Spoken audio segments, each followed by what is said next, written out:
Hello aspirants, welcome to study IQ. I am Shrimi Srivastava और आज के सेशन में हम डिस्कस करेंगे आपकी इंपॉर्टेंट डॉक्ट्रिन्स इंडियन कॉन्स्टिट्यूशन की।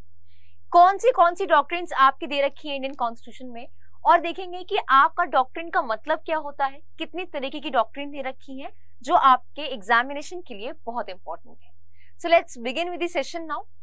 इस सेशन को स्टार्ट करने से पहले मैं बता दूं, स्टडी आईक्यू देता है स्टडी आईक्यू जुडिशरी कोर्स। इस कोर्स में हम कवर अप करते हैं आपके major laws, minor laws, judgement writing की क्लास, एसे राइटिंग की क्लास, करंट अफेयर्स और वो बाकी सारी चीजें जो आपके एग्जामिनेशन के लिए बहुत जरूरी है।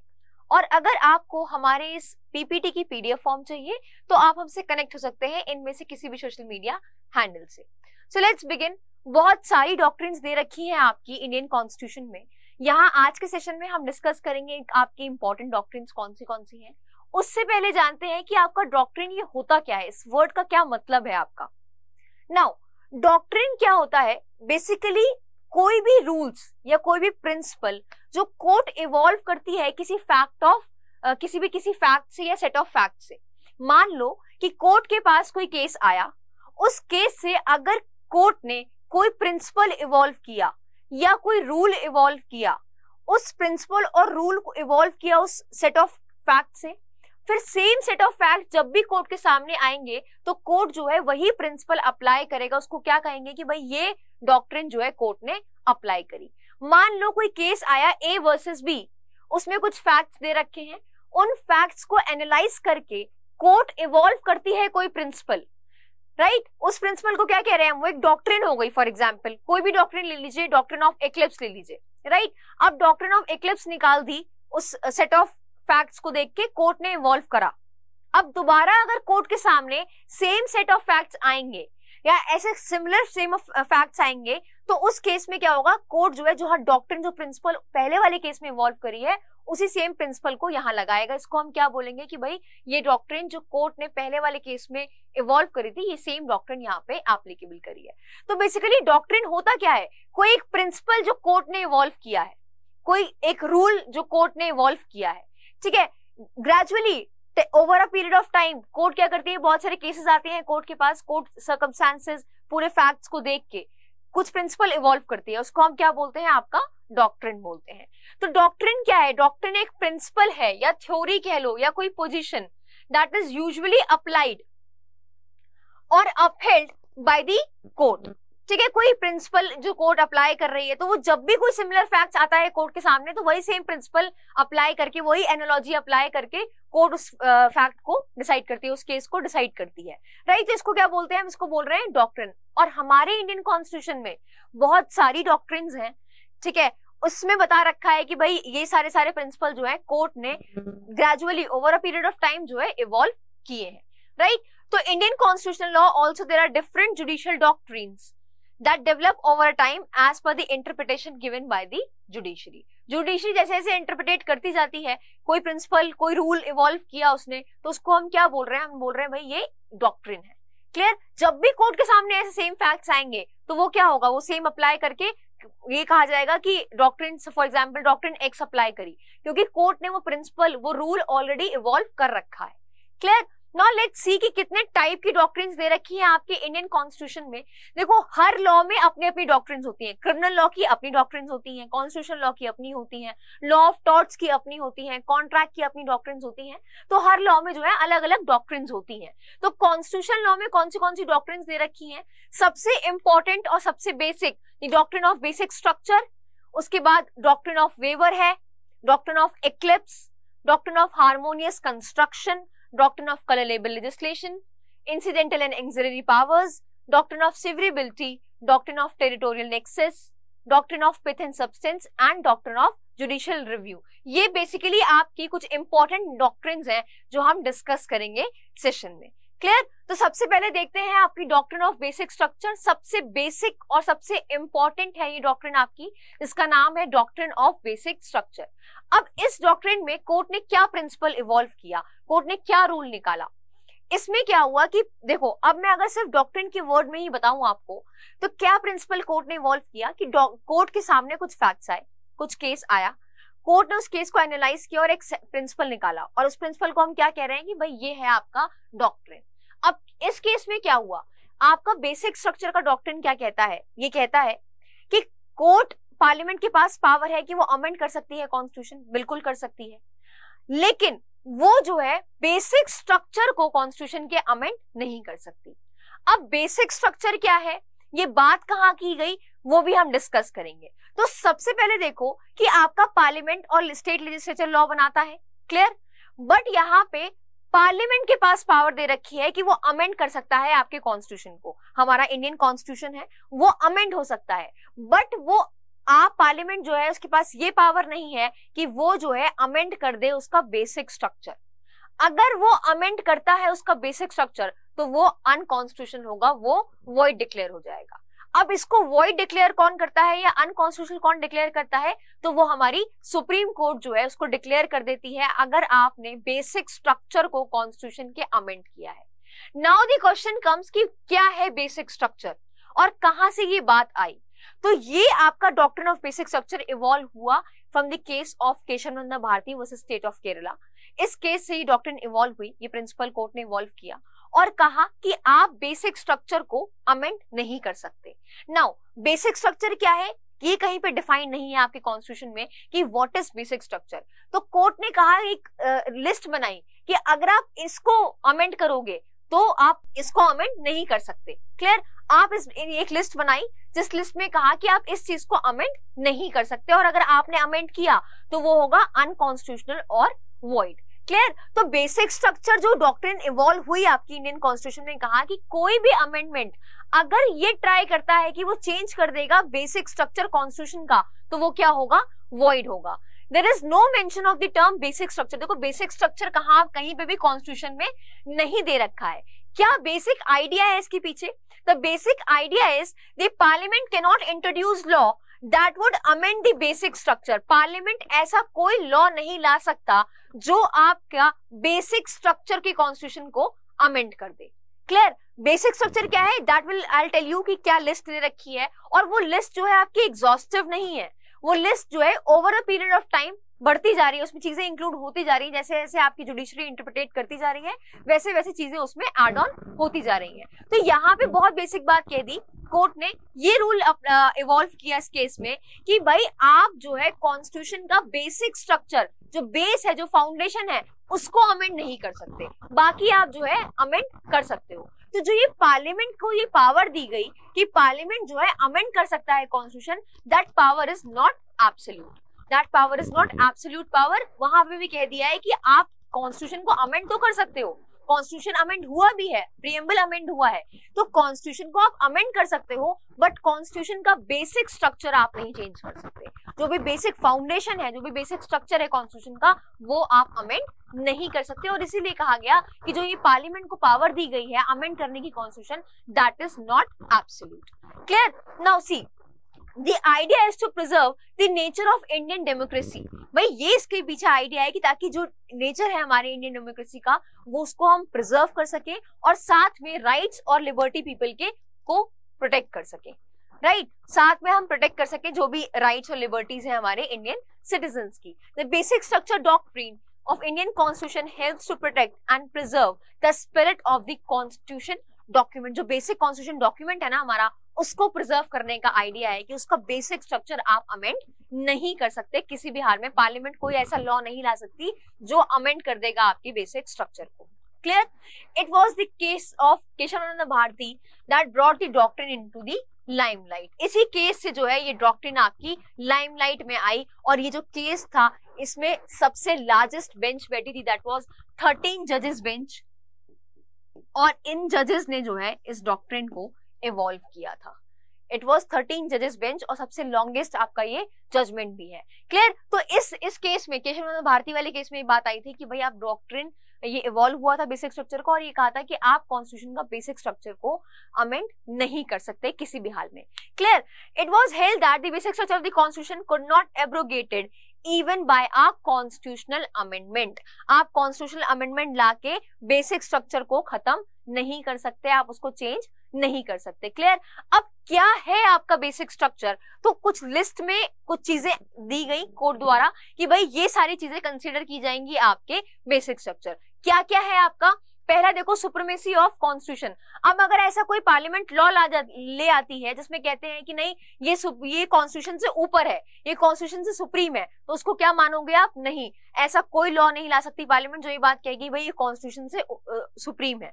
तो वो क्या होगा? वो वायलेटिव होगा। और जैसे मैंने बताया कि बेसिक स्ट्रक्चर को आप अमेंड नहीं कर सकते, तो इसलिए इस लिस्ट में इसको कह दिया कि कॉन्स्टिट्यूशन से सुप्रीम जो है, अगर आप ऐसा कोई लॉ लाते हो जिसमें आप ये बताते हो कि ये कॉन्स्टिट्यूशन सुप्रीम है, तो वो अनकॉन्स्टिट्यूशनल होगा और वो वॉइड डिक्लेयर कर दिया जाएगा कोर्ट द्वारा। Clear? Next is unity and sovereignty of India.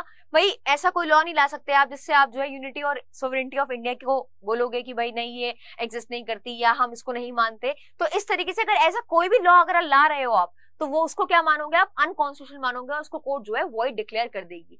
Democratic और रिपब्लिकन फॉर्म ऑफ गवर्नमेंट, अगर कोई फॉर्म ऑफ गवर्नमेंट को चेंज करना चाहता है कि नहीं हम अब रिपब्लिकन फॉर्म ऑफ गवर्नमेंट नहीं फॉलो करेंगे या हम डेमोक्रेसी को नहीं फॉलो करेंगे, या ऐसा कोई लॉ आ जाता है जो उसको वॉयलेट करता है, तो that is unconstitutional and void. Clear? Similarly federal character of the constitution, कि भाई कॉन्स्टिट्यूशन ने बताया हमें कि हम फेडरल इन नेचर हैं।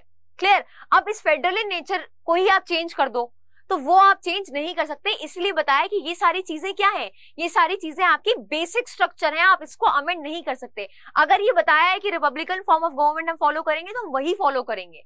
क्लियर? हमने देखा है कि हम जो है फेडरल गवर्नमेंट है, तो हम फेडरल स्ट्रक्चर है, तो हम फेडरल स्ट्रक्चर ही रहेंगे। आप ऐसा कोई लॉ नहीं ला सकते जो इसका नेचर बदल दे। सिमिलरली हमने ये कहा कि हम सेकुलर कंट्री हैं, India is a secular country, तो आप सेकुलरिज्म का फीचर चेंज नहीं कर सकते। इसको क्या बताया गया? ये बताया गया कि ये बेसिक स्ट्रक्चर है। कोई भी लॉ अगर ऐसा कोई लाओगे आप जिससे आप सेकुलरिज्म के कंसेप्ट से छेड़खानी कर रहे हो कि नहीं हम नहीं मानते या नहीं हम सेकुलर नहीं होंगे, हमारी कंट्री हम नहीं मानेंगे अपनी इंडिया कंट्री को सेकुलर, तो उस केस में वो लॉ क्या होगा? वो अनकॉन्स्टिट्यूशनल और वॉइड डिक्लेयर कर दिया जाएगा। द रीजन बीइंग कि ये डॉक्ट्रिन इन्वॉल्व करी है कोर्ट ने कि भाई बेसिक स्ट्रक्चर को आप अमेंड नहीं कर सकते, और क्योंकि सेकुलरिज्म हो गया, फेडरल कैरेक्टर हो गया आपका, ये Republican unitary form of government हो गया, इस चीज को हम चेंज नहीं करेंगे क्योंकि ये जो है बेसिक स्ट्रक्चर है, आप इसको अमेंड नहीं कर सकते किसी भी अमेंडमेंट से, किसी भी कॉन्स्टिट्यूशनल अमेंडमेंट से आप इसको चेंज नहीं कर सकते। Similarly secular character of the constitution, separation of power, individual freedom, ये सारी चीजें क्या है आपकी? इन सारी चीजों को इस केस में कोर्ट ने कहा कि ये क्या है? बेसिक स्ट्रक्चर है, आप इसको कॉन्स्टिट्यूशनल अमेंडमेंट से पार्लियामेंट कोई भी लॉ लाके चेंज नहीं कर सकती। क्लियर? और अगर आप लाए ऐसा कोई लॉ तो वो क्या होगा? वो अनकॉन्स्टिट्यूशनल और वॉइड होगा। Now over a period of time gradually कुछ और चीजें भी ऐड हुई। वो क्या क्या थी? कोर्ट ने जो है बहुत सारे केसेस देखे और देखा नहीं इन सारी चीजों को भी हम जो है बेसिक स्ट्रक्चर की फॉर्म में ही मानेंगे और कहेंगे इन सारी चीजों को भी आप अमेंड नहीं कर सकते। वो क्या क्या है? जैसे rule of law, your judicial review, parliamentary system, rule of equality, harmony balance between the fundamental right and directive principle of state policy, free and fair election, limited power of parliament to amend the constitution, the power of Supreme Court of India under Article 32, 136, 142 and 147, and lastly the power of High Court under Article 226 and 227. तो ये सारी चीजें और add करी गई इस list में। And again I am saying, अगर आगे भी कोर्ट को लगता है कि भाई इस चीज को बेसिक स्ट्रक्चर के अंडर आना चाहिए तो वो आप कोर्ट ला सकती है और कह सकती है भाई ये चीज आपकी बेसिक स्ट्रक्चर है, आप इसको अमेंड नहीं कर सकते, क्योंकि ये सारी चीजें भी ग्रेजुअली आई। जैसे जैसे केसेस आते गए वैसे वैसे कोर्ट ने इन्वॉल्व किया कि नहीं this is again a basic structure and we can not amend it, और अगर आपने अमेंड किया तो वो अनकॉन्स्टिट्यूशनल होगा और वॉइड होगा। अब सपोज फॉर एग्जाम्पल कल को कोई लॉ ले आता है और कहता है कि अब आपकी जो रिट है ये नहीं रही, अब आप रिट से अपने फंडामेंटल राइट इन्फोर्स नहीं कर सकते। अगर मान लो ऐसा कोई लॉ आ गया तो वो लॉ क्या होगा? वो लॉ आपका अनकॉन्स्टिट्यूशनल और वॉइड माना जाएगा। द रीजन बीइंग कि हमारा जो ये रिट वाला है ये आता है बेसिक स्ट्रक्चर में, ये बेसिक स्ट्रक्चर है और आप बेसिक स्ट्रक्चर को अमेंड नहीं कर सकते। ये बात कही गई केशव नंदन भारती केस में। Clear?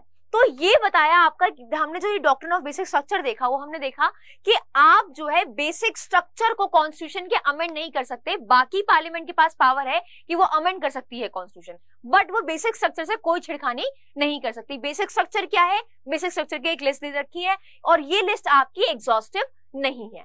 Clear? Now moving ahead to the next doctrine, doctrine of waiver क्या होता है? देखो वेव करने का मतलब आपने हटा दिया कि मुझे नहीं चाहिए, ठीक है, मैंने वेव कर दिया अपने राइट। मेरे को कोई राइट दिया कि मैं किसी एक्स पर्सन को सू कर सकती हूँ, राइट? अब मेरे पास ये राइट है कि मैं उसको एक्स को सू कर सकती हूँ। अब मैं इसको नहीं सू कर रही, वो चाहे मेरे राइट्स को वॉयलेट कर रहा है, इन्फ्रिंज कर रहा है, फिर भी मैं उसको सू नहीं कर रही हूँ। तो ये मैंने क्या किया कि मुझे नहीं करना सू, मुझे नहीं जाना कोर्ट कचहरी, तो ये मैंने क्या किया? मैंने अपना राइट वेव कर दिया। तो वेवर मतलब होता है जब आप हटा दे रहे हो या चीज को नहीं अवेल कर रहे हो, तो उसको क्या कह रहे हो आप, वेवर हो गया। नाउ 3 तरीके के राइट्स होते हैं बेसिकली आपके, स्टैट्यूटरी राइट्स, फंडामेंटल राइट्स और आपके कॉन्ट्रैक्चुअल राइट्स। तो कॉन्ट्रैक्चुअल राइट्स तो आप वेव कर सकते हो, स्टैट्यूटरी राइट्स भी आप वेव कर सकते हो, एक्सेप्ट अगर उससे पब्लिक इंटरेस्ट हैम्पर हो रहा है, पब्लिक इंटरेस्ट अफेक्ट हो रहा है, तो आप उसको वेव ऑफ नहीं कर सकते। लेकिन फंडामेंटल राइट्स तो आप बिल्कुल भी वेव ऑफ नहीं कर सकते, फंडामेंटल राइट्स आप वेव ऑफ नहीं कर सकते। और यही बात बताई गई इस डॉक्ट्रिन में। डॉक्ट्रिन ऑफ फेवर कहता है कि पर्सन के पास कोई राइट दिया गया, उसको कोई प्रिविलेजेस दिए गए, उसको कोई राइट्स दिए गए, अब वो राइट उसको उसकी बेस्ट नॉलेज में है, उसको पता है उसके पास क्या राइट है, वो वेव ऑफ कर सकता है इन the case of contractual right. अगर वो नेचर उस राइट का कॉन्ट्रैक्चुअल नेचर है तो वो वेव ऑफ कर सकता है। स्टैट्यूटरी राइट अगर उसको दे रखा है, ठीक है, वो भी वो वेव ऑफ कर सकता है। स्टैट्यूटरी राइट के केस में वो वेव ऑफ तब नहीं कर सकता है अगर public interest, public at large जो है उससे अफेक्ट हो रही है, तो उस केस में वो वेव ऑफ नहीं कर सकता। बस एक एक्सेप्शन है, अगर पब्लिक इंटरेस्ट स्टैट्यूटरी राइट की वजह से एट लार्ज अफेक्ट हो रही है तो वो वेव ऑफ नहीं कर सकता। फंडामेंटल राइट्स के केस में वो बिल्कुल भी अपने फंडामेंटल राइट्स जो है वेव ऑफ नहीं कर सकता, ये बताया इस डॉक्ट्रिन में। देखो राइट के रिस्पेक्ट में आप ये देखो, according to this doctrine of waiver, a person who is entitled to any right, किसी पर्सन को कोई राइट दिया गया है या कोई प्रिविलेजेस दिए गए हैं, तो उसको अच्छे से पता है अपने राइट और अपने प्रिविलेजेस के बारे में, तो वो ये जानते हुए अगर वॉलंटरली और इंटेंशनली अगर वो वेव ऑफ कर रहा है तो इट्स ओके। वो जान के फुल नॉलेज के साथ, उसको पूरी नॉलेज है कि मेरे पास ये राइट है, वो जान के वो वेव ऑफ कर रहा है, वेव ऑफ कर सकता है। बट फंडामेंटल राइट वो वेव ऑफ नहीं कर सकता। आप ये नहीं कह सकते कि नहीं भाई मैं इस फंडामेंटल आर्टिकल 19 को वेव ऑफ कर रहा हूं, आप नहीं कह सकते ये चीज। क्लियर? तो देखो, a person who is entitled to any right और privileges can waive off such privilege, वो वेव ऑफ कर सकता है अपना प्रिविलेज, उसको कोई प्रिविलेज मिला हुआ है वो वेव ऑफ कर सकता है, if he does so together with his discretion. वो अपने प्रिविलेजेस को या अपने राइट्स को वेव ऑफ कर सकता है अगर वो अपने मन से कर रहा है तो। क्लियर? कर सकता है वो। अब जैसे मैंने बताया आपको, तीन तरीके के राइट्स होते हैं, एक स्टैट्यूटरी राइट्स होते हैं, एक आपके फंडामेंटल राइट्स होते हैं, और एक होते हैं आपके contractual rights. Contractual rights, right. अब देखो ये 3 तरीके के राइट्स हैं। एक पहले बात करें अगर कॉन्ट्रैक्चुअल राइट्स की, ए और बी में कोई कॉन्ट्रैक्ट हुआ, ठीक है, ए और बी के बीच में कोई कॉन्ट्रैक्ट हुआ। अब ए को अपने पूरे राइट्स पता है, अब बी ने जो है ए के राइट को वॉयलेट किया और बी कह रहा है तो चाहे वॉयलेट कर ले, कुछ भी कर ले, कुछ भी इन्फ्रिंज कर दे मेरे राइट्स, मैं तुझे सू नहीं करूंगा। तो यहाँ पे ए ने क्या किया, अपने राइट को वेव ऑफ कर दिया। यहाँ पे ए ने अपने राइट को वेव ऑफ कर दिया क्योंकि उसने बी से कहा कि अगर कुछ भी इन्फ्रिंजमेंट होगा, कोई भी वॉयलेशन करोगे तो मेरे राइट का, तो मैं तुम्हें सू नहीं करूंगा। तो यहाँ पे ए ने क्या किया, अपने प्रिविलेजेस को, अपने राइट्स को वेव ऑफ कर लिया। और वो कर सकता है अगर वो अपनी मर्जी से कर रहा है, तो अपने पूरे नॉलेज से, अपनी पूरी मर्जी से, इंटेंशनली, वॉलंटरली कर रहा है, तो वो ये बात कर सकता है, वो अपनी राइट को वॉयलेट कर सकता है क्योंकि इस राइट का नेचर क्या है, कॉन्ट्रैक्चुअल है। द रीजन बीइंग कि सिर्फ 2 पार्टीज इसमें इन्वॉल्व है। Clear? Now in the case of statutory right, statutory right मतलब कि जैसे मान लो कि मेरे पास ये राइट है कि मैं आरटीआई से कोई इंफॉर्मेशन ले सकती हूँ। Clear? This is a statutory right कि मैं आरटीआई एप्लीकेशन लगाकर कोई भी इंफॉर्मेशन ले सकती हूँ। नाउ अब ये स्टैट्यूटरी राइट में वेव ऑफ कर सकती हूँ, मैं स्टैट्यूटरी राइट को, प्रिविलेज को वेव ऑफ कर सकती हूँ। बट अगर मेरे वेव ऑफ करने से पब्लिक एट लार्ज अफेक्ट हो रही है तो मैं स्टैट्यूटरी राइट अपना वेव ऑफ नहीं कर सकती। अदरवाइज मैं कर सकती हूँ, मेरे को नहीं फाइल करनी आरटीआई, मेरे को नहीं लेनी इन्फॉर्मेशन, तो मैं इस प्रिविलेज को, प्रिविलेज तो मुझे दिया है, स्टैट्यूटरी राइट है मेरे पास कि मैं आरटीआई की एप्लीकेशन लगा के कुछ इन्फॉर्मेशन ले सकती हूँ, बट वो प्रिविलेज में वेव ऑफ कर सकती हूँ। Clear? Similarly other statutory rights के रिस्पेक्ट में, अगर स्टैट्यूटरी राइट से पब्लिक एट लार्ज अफेक्ट हो रहा है तो मैं उसको वेव ऑफ नहीं कर सकती अपना स्टैट्यूटरी राइट भी, अगर पब्लिक एट लार्ज जो है अफेक्ट हो रहा है। क्लियर? नाउ थर्ड आता है आपका फंडामेंटल राइट्स। अब ये जो फंडामेंटल राइट्स हैं ये मैं किसी भी हाल में वेव ऑफ नहीं कर सकती। यही बताता है हमारा डॉक्ट्रिन ऑफ वेवर कि मैं फंडामेंटल राइट्स जो है वेव ऑफ नहीं कर सकती किसी भी हाल में। Clear? But the doctrine of waiver does not apply to the fundamental rights of the people guaranteed under the Constitution of India. आपको कॉन्स्टिट्यूशन ने जो भी फंडामेंटल राइट्स दे रखे हैं आप उसको वेव ऑफ नहीं कर सकते, ये बात बताइए आपके इस डॉक्ट्रिन में। The elementary right were kept within the Constitution for a general public at large and not merely for an individual benefit. सिर्फ फंडामेंटल राइट्स आपको दिए गए हैं सिर्फ आपके इंडिविजुअल के बेनिफिट के लिए नहीं, rather it is for public at large, public at large के लिए है ये फंडामेंटल राइट्स। तो यहाँ पे जहां पे पब्लिक एट लार्ज इन्वॉल्व है, आपको फंडामेंटल राइट सिर्फ अपने बेसिक अपने बेनिफिट के लिए नहीं दिए गए हैं, सबके लिए दिए गए हैं, राइट। तो इसलिए आप उस फंडामेंटल राइट्स को वेव ऑफ नहीं कर सकते। Clear? Thus the doctrine of waiver cannot be used for abandoning fundamental rights. The doctrine of waiver is of prime importance and its non-application on constitutional right is a major check on the legislature, on the power of the legislature. Clear? तो ये चीज important है आपकी, और ये चीज ध्यान में रखने वाली बात है कि जो डॉक्ट्रिन ऑफ वेवर कन्वे करता है आपको कि आप जो है अपने फंडामेंटल राइट्स को वेव ऑफ नहीं कर सकते हो। क्यों? द रीजन इज कि फंडामेंटल राइट आपको दिए गए हैं सिर्फ अपने इंडिविजुअल के बेनिफिट के लिए नहीं, बट ये फंडामेंटल राइट दिए गए हैं आपको for the general public at large. Clear? I hope it is clear. Now see, if the doctrine were to be applicable, it would make the private waive of his right in lieu of some benefit provided by the state. The doctrine might be applicable within the Indian system through judicial interpretations. और ये जो हमने doctrine evolve करी है through various judicial interpretations हमने निकाली है कि भाई आप जो है अपने फंडामेंटल राइट को वेव ऑफ नहीं कर सकते। Now next is doctrine of Eclipse. अब ये डॉक्ट्रिन ऑफ इक्लिप्स क्या बताती है हमें? देखो, डॉक्ट्रिन ऑफ इक्लिप्स बताती है, ये एक्चुअली रिलेटेड है आपके आर्टिकल 13 से, आर्टिकल 13 से। अब सबसे पहले बेसिकली समझते हैं कि इक्लिप्स का क्या मतलब है। यहाँ पे कोई लॉज आपके, जब हमने इंडियन कॉन्स्टिट्यूशन को अडॉप्ट इनैक्ट किया हमारे इंडिया में, तो उससे पहले कोई लॉ एग्जिस्ट करते थे, बहुत सारे लॉ एग्जिस्ट करते थे। तो जब कॉन्स्टिट्यूशन फोर्स में आया तो वो जो पहले लॉ एग्जिस्ट करते थे, तो कॉन्स्टिट्यूशन में आर्टिकल 13 ने क्या कह दिया कि क्लॉज 1 ने कह दिया कि जो भी कोई प्री कॉन्स्टिट्यूशनल लॉ है, अगर वो इनकंसिस्टेंट होंगे आपके फंडामेंटल राइट से, तो वो वॉइड होंगे। तो यहाँ पे ये डॉक्ट्रिन क्या बताती है कि जो आपके प्री एग्जिस्टिंग लॉज हैं, कॉन्स्टिट्यूशन इन्फोर्स होने के बाद से पहले जो लॉज एग्जिस्ट करते थे, जो प्री एग्जिस्टिंग लॉज हैं आपके, वो अगर इनकंसिस्टेंट होंगे फंडामेंटल राइट से तो वो वॉइड कहलाएंगे। बट वो जो प्री एग्जिस्टिंग लॉज हैं वो वॉइड एब इनिशियो नहीं है, वो वॉइड एब इनिशियो नहीं होंगे, वो आपके एक ऐसे स्टेट पे रख दिए जाएंगे कि वो इनएप्लीकेबल हो जाएंगे। क्लियर? वो इनकंसिस्टेंट अगर फंडामेंटल राइट्स हैं तो वो वॉइड तो हैं, ठीक है, आपके प्री एग्जिस्टिंग लॉज हैं, अगर वो आपके फंडामेंटल राइट से इन कॉन्फ्लिक्ट में होंगे तो आपके वो वॉइड कहला देंगे, बट वो वॉइड एब इनिशियो नहीं कहलाएंगे। क्लियर? तो जो प्री एग्जिस्टिंग लॉज हैं वो उस सिचुएशन के लिए तो एग्जिस्टिंग ही रहेंगे, उनको सिर्फ एक ऐसे स्टेट में डाल दिया है कि ये अब एप्लीकेबल नहीं होंगे क्योंकि ये अब इनकंसिस्टेंट हैं आपके फंडामेंटल राइट से। सी, the doctrine of eclipse states that any law which is inconsistent with fundamental rights is not invalid.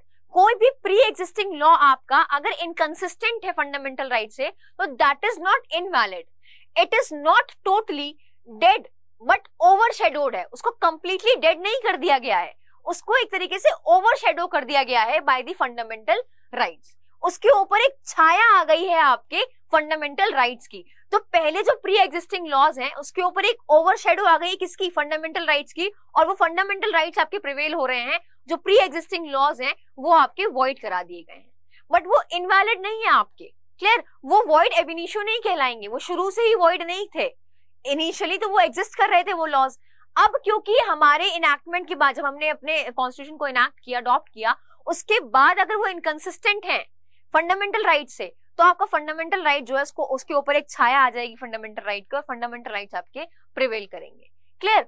C, it is not totally dead but overshadowed by the fundamental rights. The inconsistency, जो भी conflict आ रहा है, can be removed by the constitutional amendment. अगर कोई भी inconsistency आ रही है, कोई भी कॉन्फ्लिक्ट आ रहा है, तो वो आप कॉन्स्टिट्यूशनल अमेंडमेंट से चेंज करके उसको रिमूव कर सकते हो। तो इसलिए कहा गया डॉक्ट्रिन ऑफ इक्लिप्स में जो प्री एग्जिस्टिंग लॉज हैं वो आपके पूरी तरीके से जो है ऐसा नहीं है कि बिल्कुल उसको हटा दिया गया है, उसको एक जगह साइड में रख दिया गया है, उसके ऊपर एक ओवरशैडो हो गई है आपके फंडामेंटल राइट्स की। सिमिलरली देखो, डॉक्ट्रिन ऑफ इक्लिप्स जो स्टेट करता है, क्या स्टेट करता है कि कोई लॉ विच इज जो इनकंसिस्टेंट है, कोई लॉ जो इनकंसिस्टेंट है फंडामेंटल राइट्स के लिए, वो इट इज नॉट इनवैलिड, वो इनवैलिड नहीं है, वो प्री एग्जिस्टिंग लॉज आपके वो इनवैलिड नहीं हो जाएंगे, it's just the overshadow of the fundamental right. Clear? Now The judiciary is the guardian of the rights provided for the constitution. ठीक है, जो भी आपको राइट्स प्रोवाइड किए गए हैं कॉन्स्टिट्यूशन में, उसका गार्जियन कौन है? उसका गार्जियन हमारी जुडिशरी है. It is the job of the judiciary to restrain the action of legislature and executives when they are infringing upon the rights. जब भी कोई लेजिस्लेचर या एग्जीक्यूटिव के एक्शन से आपके राइट्स इन्फ्रेंच होते हैं तो उस केस में जुडिशरी जो है गार्जियन बन के आती है और वो आपके राइट्स को प्रोटेक्ट करती है. Right now when the constitution was adopted on January 26, 1950, which it claims the fundamental rights that were guaranteed to the citizen. तो जब हमारा कॉन्स्टिट्यूशन अडॉप्ट हुआ 26 जनवरी को 1950 में, तो उसके साथ क्या आया? कुछ फंडामेंटल राइट्स दिए गए हमारे सिटीजन्स को. क्लियर? फंडामेंटल राइट्स दिए गए सिटीजन को जब हमारा कॉन्स्टिट्यूशन आया. तो there were several existing laws at the time when the constitution was adopted. तो जब हमने कॉन्स्टिट्यूशन को अडॉप्ट किया तो उससे पहले कोई बहुत सारे लॉज थे जो एग्जिस्ट कर रहे थे.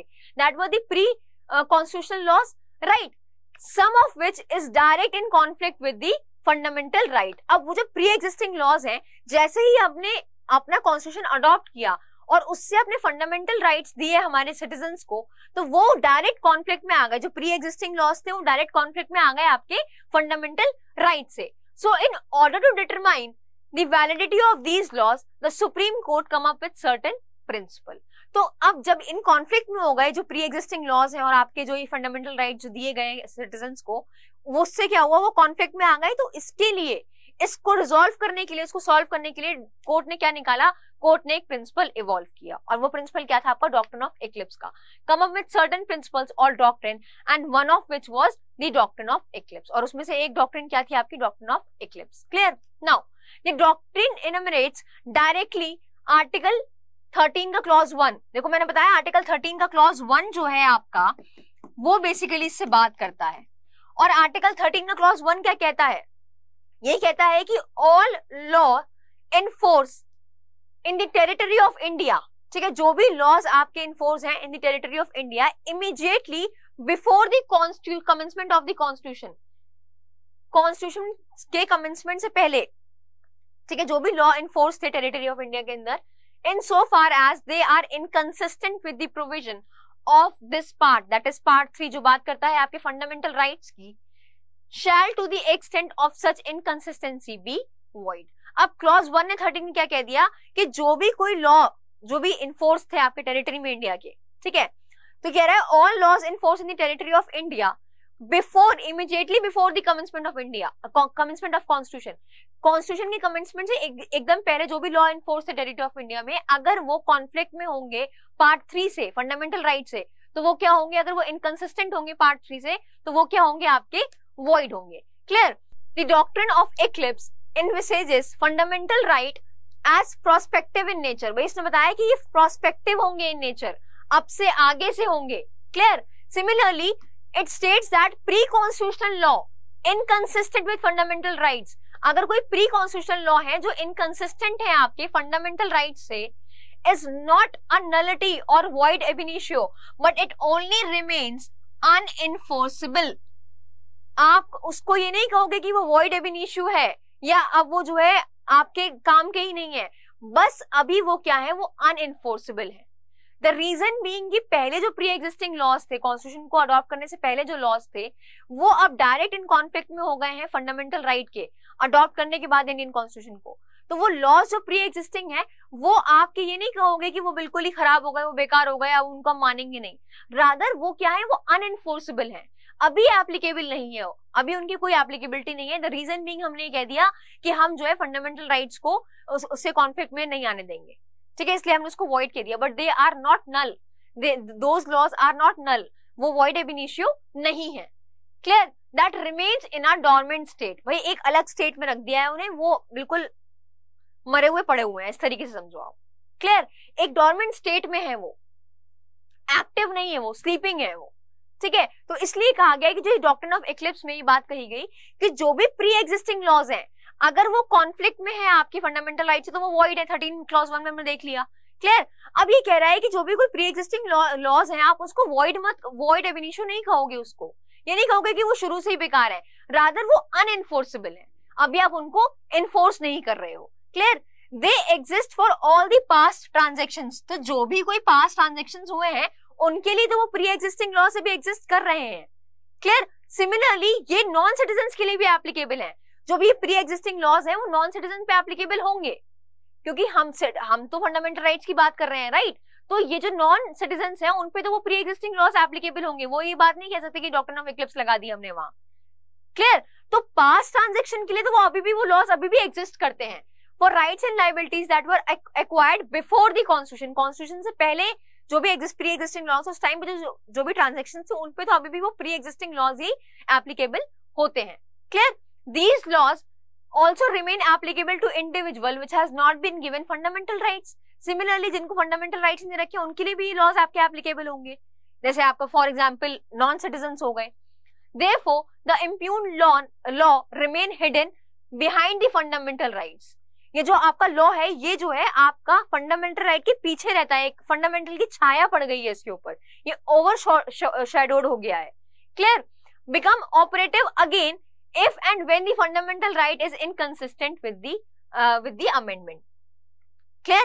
अब देखो ये क्या कह रहा है, therefore the impugned law remains hidden behind the fundamental right. ये fundamental right के पीछे छुपे हुए हैं, ये laws जो हैं आपके प्री एग्जिस्टिंग laws जो हैं ये आपके fundamental right के पीछे छुपे हुए हैं and can be operative again, और इनको आप दोबारा ऑपरेशन में ला सकते हो अगर if and when the fundamental right it is inconsistent with is amended. अगर आप इस कॉन्स्टिट्यूशनल अमेंडमेंट से इस इनकंसिस्टेंसी को अमेंड कर सकते हो, रिमूव कर सकते हो, तो ये दोबारा ऑपरेशन में आ जाते हैं। क्लियर? तो बेसिकली डॉक्ट्रिन ऑफ इक्लिप्स जो है आपका, ये सुप्रीम कोर्ट ने कौन सी रूलिंग में अडॉप्ट किया, तो ये बीकाजी नाथ का केस था, उसमें ये डॉक्ट्रिन इवॉल्व होकर आई। तो सबसे पहले जो एक केस आया जो था आपका FN Balsara. In this case court said कि भाई section 13B Bombay prohibition act का, इसको कहा गया कि डिक्लेयर करो इसको वॉइड, क्योंकि ये इनकंसिस्टेंट है आपके आर्टिकल 19(1)(f) से। क्लियर? तो यहाँ पे again the court had said, court ने ये डॉक्ट्रिन ऑफ इक्लिप्स लगाई और कहा कि only the part of the statute that is violative of part 3, जो पार्ट आपका जो सेक्शन आपका वॉयलेटिव है किससे, पार्ट 3 से, उसको आप जो है इनऑपरेटिव कर दो, उसको आप क्या कर दो, उसको आप इनऑपरेटिव कर दो and not the whole statute. ऐसा नहीं है कि बॉम्बे प्रोहिबिशन एक्ट के पूरे को आप कह दोगे कि वो ऑपरेटिव नहीं है, रादर जो ऑफेंडिंग है, जो प्रोविजन आपका वॉयलेट कर रहा है पार्ट 3 से, उसको आप जो है इनऑपरेटिव कर दो। Clear? Now it is the basic case, जो बेसिक केस है जिससे ही आपकी डॉक्ट्रिन इवॉल्व हुई, राइट? जो एग्जामिनेशन में आपको मार्क करके आना है केस, वो कौन सा है? वो केस है आपका Bhikaji Narayan versus state of Madhya Pradesh. ये एक्चुअल केस था जिसमें आपका डॉक्ट्रिन ऑफ इक्लिप्स को इवॉल्व किया गया। और यहाँ पे क्या कहा, इस केस में क्या हुआ, the CP and the winner motor vehicle amendment act 1947 was challenge, कि भाई ये वाला मोटर व्हीकल एक्ट था कोई, इसको चैलेंज किया गया और कहा गया ये वॉयलेटिव है आपका आर्टिकल 19 क्लॉज 1G से, ये वॉयलेट कर रहा है। क्लियर? तो this amendment was a pre amendment. ठीक है, ये जो अमेंडमेंट एक्ट था वो एक प्री कॉन्स्टिट्यूशनल अमेंडमेंट एक्ट था। ठीक है, प्री कॉन्स्टिट्यूशनल लॉ था ये, तो इसलिए ये कहा गया कि डॉक्ट्रिन ऑफ इक्लिप्स यहाँ पे एप्लीकेबल करी गई और कहा गया कि acts provisions were made in operative. क्यों इस अमेंडमेंट एक्ट के प्रोविजंस को क्यों इन ऑपरेटिव कहा गया? द रीजन बीइंग ये क्या है, आपका प्री कॉन्स्टिट्यूशनल लॉ था। ये जो अमेंडमेंट था आपका, ये अमेंडमेंट एक्ट था आपका, वो क्या था, प्री कॉन्स्टिट्यूशनल लॉ था। तो फिर यहाँ पे डॉक्ट्रिन ऑफ इक्लिप्स लगाई गई। इस केस में कोर्ट ने ये डॉक्ट्रिन ऑफ इक्लिप्स लगाई, was applied and the acts provision were in operative, और ये कहा गया कि ये एक्ट के जो प्रोविजन होंगे ये इन ऑपरेटिव कर दिए जाएंगे। क्लियर? इस डॉक्ट्रिन को लगा के अगेन देखो यहाँ पे इन ऑपरेटिव वर्ड यूज हो रहा है, वो ऑपरेशन में नहीं होंगे अभी, उनके ऊपर एक फंडामेंटल राइट की क्या हो गई है, शेडो आ गई है। क्लियर? तो डॉक्ट्रिन ऑफ इक्लिप्स बेसिकली यही बताता है कि कोई भी अगर प्री एग्जिस्टिंग लॉ है, अगर वो इनकंसिस्टेंट आपके फंडामेंटल राइट से, तो उसको क्या कर दोगे आप अपने फंडामेंटल राइट को अपहोल्ड करोगे, फंडामेंटल राइट को ही रखोगे और उसके ऊपर जो है फंडामेंटल राइट की एक छांव आ जाएगी। उसको हम कह रहे हैं आपका doctrine of eclipse. Clear? The doctrine only applies to pre constitutional laws and were valid at their inception. अब ये कह रहा है कि जो लॉज प्री कॉन्स्टिट्यूशनल लॉ पे ही डॉक्ट्रिन एप्लीकेबल होती है, जो उस टाइम पे जब वो लॉ बने थे वो वैलिड थे, जो प्री एग्जिस्टिंग लॉज थे उस टाइम पे अडॉप्ट करने से पहले कॉन्स्टिट्यूशन के वो वैलिड थे। क्लियर? तो इसीलिए कहा जा रहा है कि ये लॉज आपके वॉइड एब इनिशियो नहीं होते हैं। The doctrine is not applicable to the post constitutional laws. भाई पोस्ट कॉन्स्टिट्यूशनल लॉज पे एप्लीकेबल नहीं होंगे, क्यों? The reason being they are invalid from the inception because being inconsistent with the part 3। Clear? क्योंकि यहाँ पे देखो पोस्ट कॉन्स्टिट्यूशनल लॉज पे नहीं होंगे, क्योंकि तो इंसेप्शन से ही इनवैलिड हो जाएंगे, क्योंकि वो इनकंसिस्टेंट है पार्ट 3 से, वो इनकंसिस्टेंट है आपके फंडामेंटल राइट से, इसलिए आपकी डॉक्ट्रिन है ये एप्लीकेबल नहीं होती है पोस्ट कॉन्स्टिट्यूशनल लॉ से। And the same was held in the case of Deepchand versus state of Uttar Pradesh by the honourable supreme court. तो ये है आपका doctrine of eclipse. I hope you have understood it well, and rest of the doctrine will be discussing in the next session. Thank you so much for watching.